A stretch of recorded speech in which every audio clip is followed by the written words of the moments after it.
ನಮಸ್ಕಾರ ಸ್ನೇಹಿತರೆ. ಸಿರ್ಸಿಯಲ್ಲಿ ನಡೆದ ಈ ಒಂದು ಘಟನೆ ಒಂದು ಸಾಮಾನ್ಯ ಮದುವೆ ಸುದ್ದಿ ಅಲ್ಲ. ಇದು ಪ್ರೀತಿ, ಕುಟುಂಬ, ನಿರ್ಧಾರ ಮತ್ತು ಒತ್ತಡಗಳ ನಡುವೆ ಸಿಲುಕಿದ ಒಂದು ಬದುಕಿನ ಕತೆ. ಮದುವೆ ಮಂಟಪದಲ್ಲಿ ಮಂಗಳವಾದ್ಯಗಳು ಮೊಳಗಬೇಕಿತ್ತು. ಆದರೆ ಅದು ಮಂಟಪದಲ್ಲಿ ಕೆಲವೇ ಗಂಟೆಗಳಲ್ಲಿ ಮೌನ ಆವರಿಸಿತು. ಹೌದು, ಉತ್ತರ ಕನ್ನಡ ಜಿಲ್ಲೆಯ ಸಿರಸಿಯಲ್ಲಿ ನಡೆದ ಈ ಘಟನೆ ಈಗ ಎಲ್ಲರ ಗಮನ ಸೆಳೆಯುತ್ತಿದೆ. ಒಂದು ಕುಟುಂಬದ ಸಂತೋಷದ ದಿನ ಕ್ಷಣಾರ್ಧದಲ್ಲಿ ಗೊಂದಲ, ಆಘಾತ ಮತ್ತು ಪ್ರಶ್ನೆಗಳ ದಿನವಾಗಿ ಮಾರ್ಪಟ್ಟಿತು.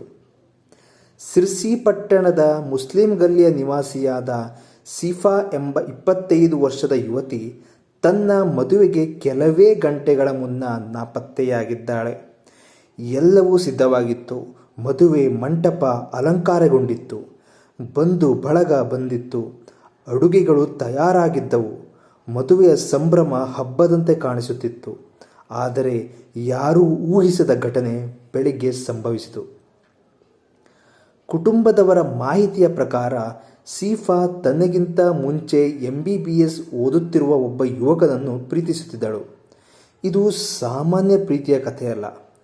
ಆಕೆಯ ಮನಸ್ಸಿನೊಳಗೆ ಆ ಪ್ರೀತಿ ಗಾಢವಾಗಿ ಬೇರೂರಿತ್ತು. ಆದರೆ ಆ ಸಂಬಂಧವನ್ನು ಆಕೆಯ ಮನೆಯವರು ಒಪ್ಪಲಿಲ್ಲ. ಅವರ ದೃಷ್ಟಿಯಲ್ಲಿ ಕುಟುಂಬದ ಗೌರವ, ಸಮಾಜದ ಮಾತುಗಳು ಮತ್ತು ತಮ್ಮ ನಿರ್ಧಾರವೇ ಮುಖ್ಯವಾಗಿತ್ತು. ಈ ಹಿನ್ನೆಲೆಯಲ್ಲಿ ಅವರು ತುರ್ತಾಗಿ ಸಿರಸಿಯ ಅಬ್ರಾರ್ ಎಂಬ ಯುವಕನೊಂದಿಗೆ ಮದುವೆ ನಿಶ್ಚಯ ಮಾಡಿದ್ದರು. ಹೊರಗೆ ನೋಡಿದರೆ ಎಲ್ಲವೂ ಸರಿಯಾಗಿತ್ತು. ಒಳ್ಳೆಯ ಮನೆತನ, ಸಕಾಲದಲ್ಲಿ ಮದುವೆ, ಕುಟುಂಬದ ಒಪ್ಪಿಗೆ. ಆದರೆ ಸೀಫಾ ಮನಸ್ಸಿನ ಒಳಗಿದ್ದ ಭಾವನೆಗಳನ್ನು ಯಾರೂ ಗಮನಿಸಿರಲಿಲ್ಲ, ಅಥವಾ ಗಮನಿಸಿದ್ರೂ ಅರ್ಥ ಮಾಡಿಕೊಂಡಿರಲಿಲ್ಲ. ಮದುವೆಯ ದಿನ ಮುನ್ನ ರಾತ್ರಿ ಎಲ್ಲವೂ ಸಾಮಾನ್ಯವಾಗಿಯೇ ಕಾಣಿಸಿಕೊಂಡಿತ್ತು. ಆದರೆ ಬೆಳಿಗ್ಗೆ ಸೂರ್ಯೋದಯವಾಗುವ ಹೊತ್ತಿಗೆ ಎಲ್ಲವೂ ಬದಲಾಗಿದೆ. ಮದುವೆ ನಡಿಬೇಕಿದ್ದ ದಿನವೇ ಸೀಫಾ ತನ್ನ ಪ್ರಿಯಕರನೊಂದಿಗೆ ಪರಾರಿಯಾಗಿದ್ದಾಳೆ. ಈ ಸುದ್ದಿ ಮನೆ ಮಂದಿಗೆ ಮಾತ್ರವಲ್ಲ, ಮಂಟಪದಲ್ಲಿದ್ದ ಎಲ್ಲರಿಗೂ ಆಘಾತವಾಗಿತ್ತು. ಸಂತೋಷದಿಂದ ಕೂಡಿ ಬಂದ ಬಂಧುಗಳು ಕ್ಷಣಾರ್ಧದಲ್ಲಿ ಗೊಂದಲಕ್ಕೆ ಸಿಲುಕಿದರು. ಕೆಲವರು ನಂಬಲಿಲ್ಲ, ಕೆಲವರು ಕೋಪಗೊಂಡರು, ಮತ್ತಷ್ಟು ಜನ ಮಾತು ತಪ್ಪಿದರು. ಇದಕ್ಕಿಂತಲೂ ಹೆಚ್ಚು ನೋವು ತಂದದ್ದು ಮದುವೆಗಾಗಿ ಸಿದ್ಧಪಡಿಸಿದ್ದ ಎಲ್ಲ ವ್ಯವಸ್ಥೆಗಳು. ಕ್ವಿಂಟಲ್ ಗಟ್ಟಲೆ ಮಟನ್ ಮತ್ತು ಚಿಕನ್ ಅಡಿಗೆ ಮಾಡಲಾಗಿತ್ತು.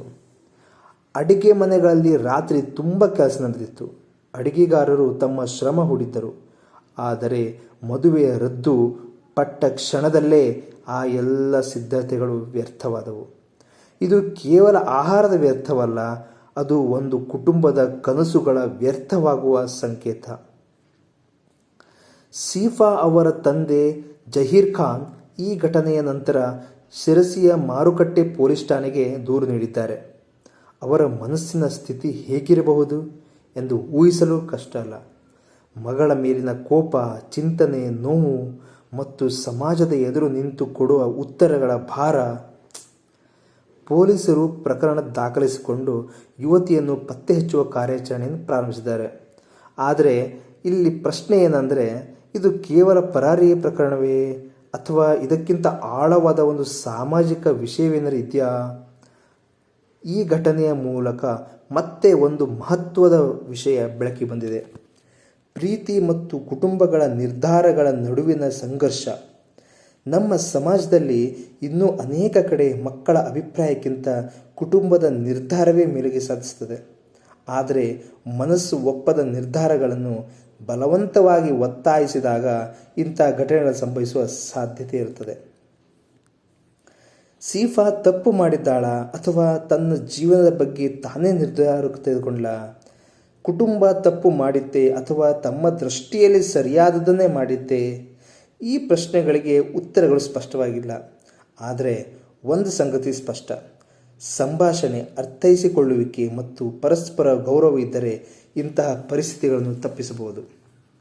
ಇದು ಕೇವಲ ಒಂದು ಮನೆ ಕಥೆಯಲ್ಲ, ಇದು ಅನೇಕ ಮನೆಗಳಲ್ಲಿ ಮೌನವಾಗಿ ನಡೆಯುತ್ತಿರುವ ಸಂಘರ್ಷದ ಪ್ರತಿಬಿಂಬ.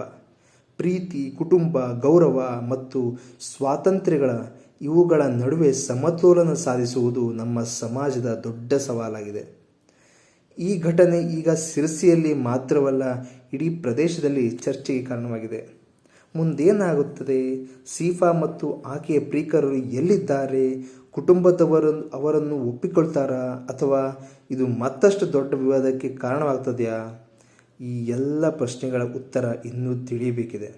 ಆದರೆ ಒಂದು ವಿಷಯ ಖಚಿತ, ಈ ಘಟನೆ ಮದುವೆ ಮಂಟಪದಲ್ಲಿ ಶುರುವಾದದ್ದು ಅಲ್ಲ. ಅದು ಬಹಳ ಹಿಂದೆ ಮನಸ್ಸಿನೊಳಗೆ ಆರಂಭವಾದ ಸಂಘರ್ಷದ ಅಂತಿಮ ಅಧ್ಯಾಯ ಮಾತ್ರ. ಈ ವಿಡಿಯೋ ನೋಡಿದ್ದಕ್ಕಾಗಿ ಧನ್ಯವಾದಗಳು. ನನ್ನ ವಿಡಿಯೋಸ್ ನೋಡಿ ಶೇರ್ ಮಾಡಿ ಹಾಗೂ ನನ್ನ ಚಾನಲನ್ನು ಸಬ್ಸ್ಕ್ರೈಬ್ ಮಾಡಿ. Thank you friends.